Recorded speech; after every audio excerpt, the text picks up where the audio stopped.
नमस्कार दोस्तों, home science academy में आपका स्वागत करती हूँ। आज आपके लिए हार्मोन्स जो टॉपिक चल रहा है इसी का पार्ट 3 लेकर के आई हूँ, जिसमें आपके जो कुछ हार्मोन्स बचे हुए हैं उससे संबंधित और इसके बाद जो आपके क्वेश्चंस एग्जाम में पूछे जा सकते हैं, ये सारे क्वेश्चन मैं आपके लिए लेकर के आई हूँ। तो आइए देखते हैं। ये वीडियो आपके लिए बहुत ही महत्वपूर्ण होने वाली है, तो पूरा वीडियो बहुत ध्यान से देखिएगा। और आप लोग बहुत अच्छे से आप देखते हैं, कमेंट भी करते हैं, बहुत ही अच्छा लगता है। और इस तरह आप जो है सपोर्ट करते हैं, ये भी एक तरीके से हमारे लिए मोटिवेशन का काम करता है कि आप हमें जो है हमारे कह सकते हैं कंटेंट को आप इम्पोर्टेंस देते हैं, आपके लिए इम्पोर्टेंट वो है, तो बहुत ही अच्छा लगता है। और हमें और भी अच्छा आपके लिए करने का एक अवसर मिलता है, और भी अच्छा करने के लिए हम जो है मोटिवेट होते हैं। तो ऐसे ही आप सपोर्ट करते रहिए, लाइक करते रहिए और लोगों के बीच में शेयर करते रहिए, और हमें कमेंट बॉक्स में जैसा भी हो वीडियो के बारे में हमें बताते रहिए। और आप लोग आंसर भी देते हैं, वो भी अच्छा लगता है। तो इसमें मैंने एक क्वेश्चन पूछा था, रिलैक्सिन हार्मोन। तो रिलैक्सिन हार्मोन आपको बताना था कि किसके कहाँ से निकलता है। तो ये रिलैक्सिन हार्मोन जो होता है, ये स्त्रियों में पाए जाने वाला हार्मोन होता है, जो गर्भावस्था के समय योनि मार्ग को कह सकते हैं चौड़ा करने का काम करता है, वाइड करने का काम करता है, जिससे जो बेबी होता है वो आसानी से निकल सके। तो इसका जो आंसर होगा, काफ़ी लोगों ने सही आंसर दिया, काफ़ी फ्रेंड्स ने। अच्छा लगा कि आप पूरा वीडियो ध्यान से देखते हैं और आंसर भी देते हैं। और कुछ लोग तो इतना ज़्यादा सपोर्ट रखता है कि लगता है कि बस हमारे पास ही हैं, हमारे पास से ही वो सीख रहे हैं। बहुत ही अच्छा लगता है आप लोग का कमेंट पढ़ करके।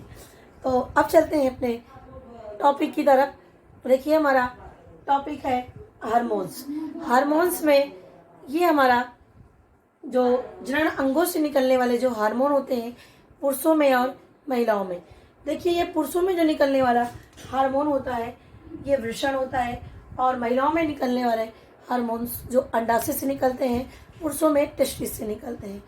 तो इसके पहले मैंने टॉपिक पढ़ाया भी है हार्मोन्स टेस्टिस के बारे में और ओवरीज के बारे में। ये सारी चीज़ें हम आपको बता चुके हैं, आप वीडियो में जाकर के देख लीजिएगा। अब देखिए, इसमें है एस्ट्रोजन, प्रोजेस्टेरोन और रिलैक्सिन हार्मोन। अब यहाँ पर है एस्ट्रोजन जो होता है अंडवाहिनी के परिवर्धन को पूर्ण करता है। देखिए, एस्ट्रोजन पूरी तरीके से जो मेंस्ट्रुअल साइकिल होता है इस पर नियंत्रण करने का काम करता है। इसके पहले मैंने बता चुकी हूँ हम। तो प्रोजेस्टेरोन जो होता है स्तन वृद्धि के लिए, और जब गर्भावस्था की इसे शुरू हो जाती है तो उस समय भी गर्भावस्था में पूरे 9 मंथ तक ये एक्टिव रहता है। और जब ये जो है बच्चे होने के समय ये हार्मोन निकलना बंद हो जाता है, तब वहाँ पर रिलैक्सिन हार्मोन काम करने लगता है। तो रिलैक्सिन हार्मोन जो रिलीज होता है, तो पूरे गर्भावस्था के लिए सक्रिय कौन होता है? प्रोजेस्टेरोन। और जो एस्ट्रोजन होता है ये अंडवाहिनी के परिवर्धन के लिए जो होता है, और रिलैक्सिन हार्मोन गर्भावस्था की रीवा को चौड़ा करने का काम करता है। तो ये तीनों चीज़ें आपके लिए बहुत ही महत्वपूर्ण है। और नेक्स्ट हमारा टेस्टिस है। टेस्टिस जो होता है ये पुरुषों में पाए जाने वाला हार्मोन होता है, और इससे जो निकलता है उसका नाम है टेस्टोस्टेरोन हार्मोन। क्या नाम है? टेस्टोस्टेरोन हार्मोन होता है, जो लैंगिक लक्षणों के परिवर्धन एवं यौन आचरण को प्रेरित करने का काम करता है। लैंगिक लक्षणों को परिवर्धन करने का, जो पुरुषों में पुरुषोचित लक्षण पाए जाते हैं इसके लिए डेवलप करने का काम, और यौन आचरण को प्रेरित करने का काम जो है कौन करता है? टेस्टोस्टेरोन हार्मोन करता है। तो अब आते हैं, तो ये आपको पता चल गया है टेस्टोस्टेरोन हार्मोन पुरुषों में होता है, एस्ट्रोजन प्रोजेस्टेरोन रिलैक्सिन किस में होता है? महिलाओं में होता है। अब आता है थाइमस ग्रंथि। थाइमस ग्रंथि से थाइमोसिन हार्मोन निकलता है। कौन सा हार्मोन निकलता है? थाइमोसिन हार्मोन निकलता है। और ये क्या होता है? अब कुछ लोगों ने पूछा है कहाँ पाया जाता है। देखिए, अभी मैं आपको यहाँ पर बताऊंगी डिटेल। जैसे मैंने थायराइड ग्रंथि पैराथायराइड ग्रंथि पाया जाता है, इस सब पे मैंने डिटेल किया था। जो थायराइड होती है वो गले में पाई जाती है। पैराथायराइड ये भी हमारे गले में पाई जाती है, जो थायराइड ग्रंथि के ठीक पीछे स्थित होती है। और जो हमारी पिट्यूटरी ग्लैंड होती है वो मस्तिष्क में पाई जाती है। कहाँ पे पाई जाती है? मस्तिष्क में पाई जाती है पिट्यूटरी ग्लैंड, जिसको मास्टर ग्लैंड कहते हैं। और इसके साथ साथ देखिए यहाँ पर ये थाइमस ग्रंथि है। थाइमस ग्रंथि जो होती है हृदय के ठीक मतलब हृदय के पास ये पाए जाते हैं, और सामने की तरफ पाए जाते हैं ये। और इसके साथ जो पीनियल काय ग्रंथि होती है ये, अब देखिए यहाँ पर जो थाइमस ग्रंथि, इसका पहले काम बता देते हैं। जो थाइमस ग्रंथि होती है ये थाइमोसिन हार्मोन निकालती है। क्या है? थाइमस ग्रंथि क्या निकालती है? थाइमोसिन हार्मोन निकलती है। और ये नवजात शिशु में जीवाणुओं के संक्रमण से, यानी जो छोटे छोटे बच्चे होते हैं, मिट्टी लग जाना, ऐसे और भी चीज़ें दूषित, मतलब उनको पता नहीं होता क्या चीज़ खराब है क्या चीज़ अच्छा है, तो उनको बचाने के लिए उनके शरीर में क्या होता है, थाइमस ग्रंथि पाई जाती है जिससे थाइमोसिन हार्मोन निकलता है। ये नवजात शिशु में जीवाणुओं के संक्रमण से सुरक्षा के लिए शरीर को ये हार्मोन एक्टिव होता है। अब आता है पीनियल काय ग्रंथि। पीनियल काय ग्रंथि जो होती है इससे मिलेटोनिन निकलता है। क्या निकलता है? मिलेटोनिन निकलता है। मिलेटोनिन क्या है? पीनियल काय से मिलेटोनिन हार्मोन निकलता है। ये क्या करता है? जननांगों के विकास और उनके कार्य का अवरोधन करता है। क्योंकि जो होता है, जो किशोरावस्था है, किशोरावस्था के बाद जो है हमारी जो यौनावस्था होती है, कह सकते हैं, उस समय जो यौन अंग होते हैं वो एक्टिव होते हैं। और इसके बाद, इसके पहले जो एक्टिव होता है कौन होता है? पीनियल काय ग्रंथि होती है, जो क्या करती है, ये जो है कार्य का अवरोधन करती है। किसके? जननांगों के विकास और उनके कार्य का अवरोध, यानी रुकावट डालने का काम करती है। और ये हमारी जो है पीनियल ग्रंथि से निकलने वाला मेलाटोनिन हार्मोन होता है। और ये हमारे मस्तिष्क में पाया जाता है। मस्तिष्क में परामस्तिष्क गोलार्धों के बीच में स्थित होता है। मस्तिष्क के परामस्तिष्क गोलार्धों में ये स्थित होता है। अब आता है हमारा अग्नाशय ग्रंथि। अब देखिए अग्नाशय ग्रंथि होती है, ये एक मिश्रित ग्रंथि होती है। क्या होती है ये एक मिश्रित ग्रंथि पाई जाती है। अब देखिए यहाँ पर जो मिश्रित ग्रंथि होती है, जिसको हम अग्नाशय से निकलने वाला जो हार्मोन होता है उसको मिश्रित ग्रंथि कहते हैं। अब देखिए मिश्रित ग्रंथि क्यों कहते हैं? क्योंकि इससे जो है हार्मोन भी निकलता है और पाचक रस यानी एंजाइम भी निकलता है, जो भोजन को पचाने का काम करते हैं। तो इसीलिए इसको मिश्रित ग्रंथि बताते हैं। और ये अग्नाशय से निकलने वाले दो हार्मोन होते हैं। क्या क्या होते हैं? बीटा से निकलने वाला इंसुलिन हार्मोन, बीटा से निकलने वाला इंसुलिन हार्मोन होता है, और अल्फा से निकलने वाला ग्लूकागॉन हार्मोन होता है। इन दोनों का काम क्या होता है? ये कार्बोहाइड्रेट के उपापचय में अहम रोल अदा करते हैं, यानी कार्बोहाइड्रेट के मेटाबॉलिज्म में इनका अहम रोल होता है।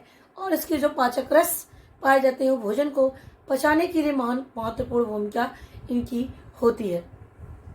अब देखिए ये जो होता है, ये जो अग्नाशय जो होता है ये अमाशय के ठीक पीछे स्थित होता है। क्या है? अमाशय के ठीक पीछे स्थित होता है कौन? अग्नाशय।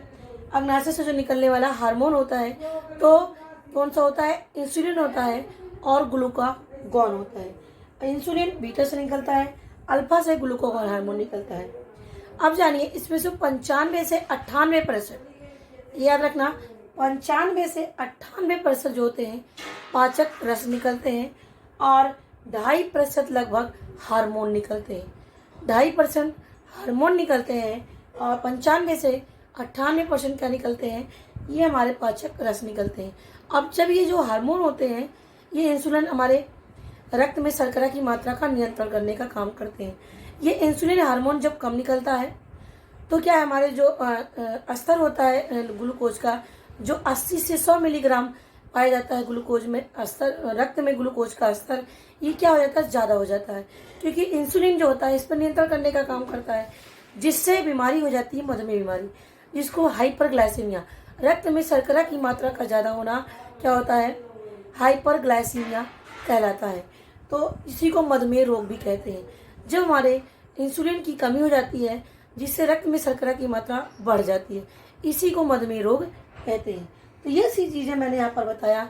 अंडाशय से निकलने वाले हार्मोन, टेस्टिस से निकलने वाले हार्मोन, और थाइमस ग्रंथि से थाइमोसिन, पीनियल ग्रंथि से मेलाटोनिन, अग्नाशय से इंसुलिन और ग्लूकागॉन हार्मोन निकलते हैं। तो ये सारा चीज़ हमारा यहाँ पर ख़त्म होता है हार्मोन जो मैंने आपको बताया। अब आते हैं इम्पोर्टेंट क्वेश्चन की तरफ जो आपके लिए बहुत ही महत्वपूर्ण है। अब देखिए इसमें इम्पोर्टेंट क्वेश्चन मैंने लिया है, आप क्वेश्चन भी कहते हैं साथ में लिया करें, तो मैंने यहाँ पर इम्पोर्टेंट क्वेश्चन साथ साथ में बता दिए क्योंकि ये बहुत ही महत्वपूर्ण चैप्टर है और हर एग्जाम में ये पूछे जाते हैं। तो देखिए यहाँ पर उपापचयी दर के किसके द्वारा नियंत्रित होता है? उपापचय मेटाबॉलिज्म रेट जो होती है थायराइड ग्रंथि से जो है नियंत्रण में होता है और थायराइड ग्रंथि से थायरॉक्सिन नामक हार्मोन निकलता है। थायराइड ग्रंथि हमारे गले में पाई जाती है।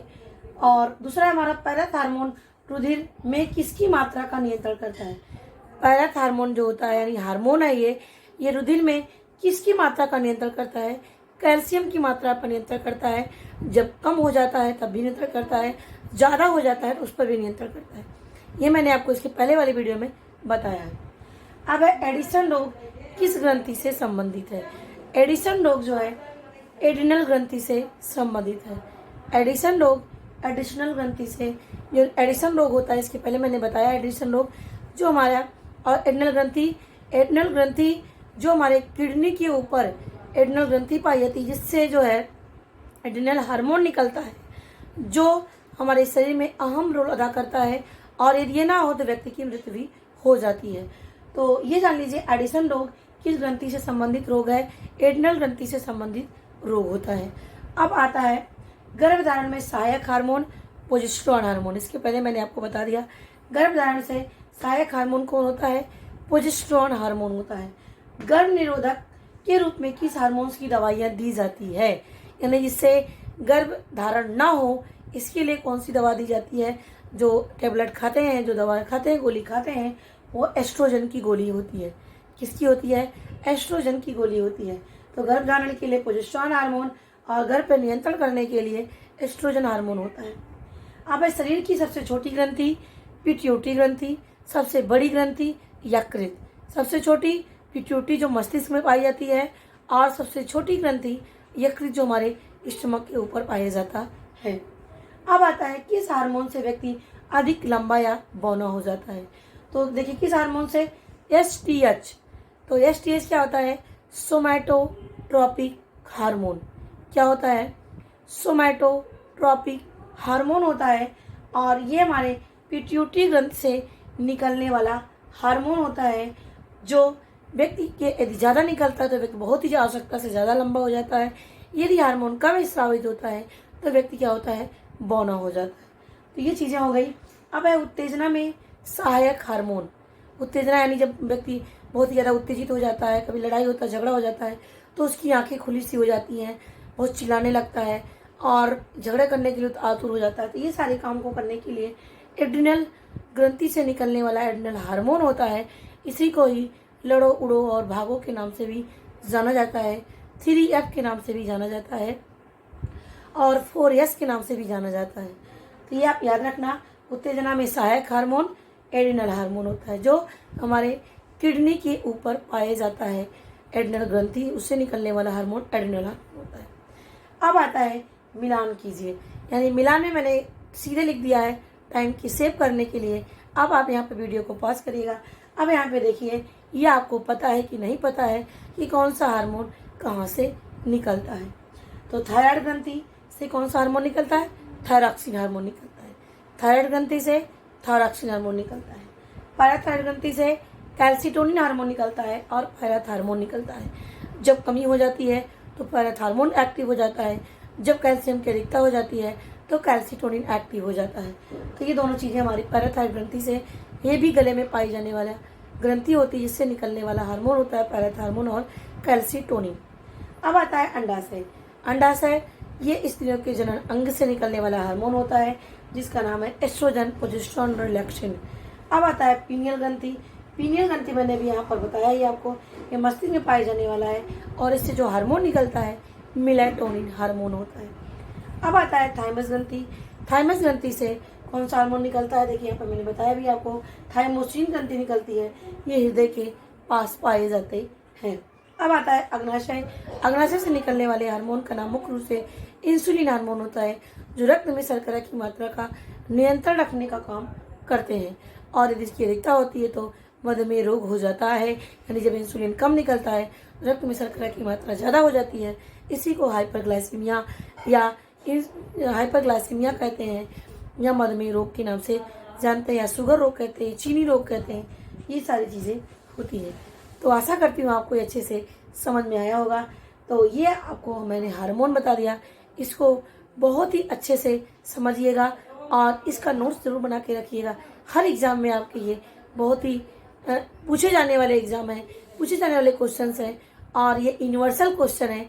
हर एग्ज़ाम में पूछे, चाहे आप टीजीटी दीजिए, पीजीटी दीजिए और इसके साथ से बीपीएससी, DSSB, इसके साथ साथ जो सिविल भी तैयारी भी करते हैं वहाँ भी ये हार्मोन्स के क्वेश्चन आपके एग्ज़ाम में अवश्य ही पूछे जाते हैं। तो आशा करती हूँ आपको अच्छे से समझ में आया होगा। तो एक बार देख लीजिए, थाइमस ग्रंथि, थाइमोसिन, पीनियल ग्रंथि, मेलाटोनिन और अग्नाशय से इंसुलिन और ग्लूकागॉन हार्मोन निकलते हैं और मैंने यहाँ पर ये क्वेश्चंस को डिटेल किया। तो ये हमारा लास्ट वीडियो था इससे संबंधित। फिर मैं नेक्स्ट टॉपिक लेकर के आऊँगी। और यदि आपको ज़्यादा कोई किसी टॉपिक में प्रॉब्लम होगा तो हमें कमेंट बॉक्स में बताइएगा। अभी आपका RDA का टॉपिक चल रहा है, अभी मैंने RDA आपको नहीं पढ़ाया है, तो फिर उसको भी मैं लेकर के आऊँगी। और भी यदि कोई टॉपिक होगा तो आप हमें कमेंट बॉक्स में बताइएगा, मैं उसको भी आपको बताऊँगी। तो मेरे वीडियो देखने के लिए आपको बहुत बहुत धन्यवाद।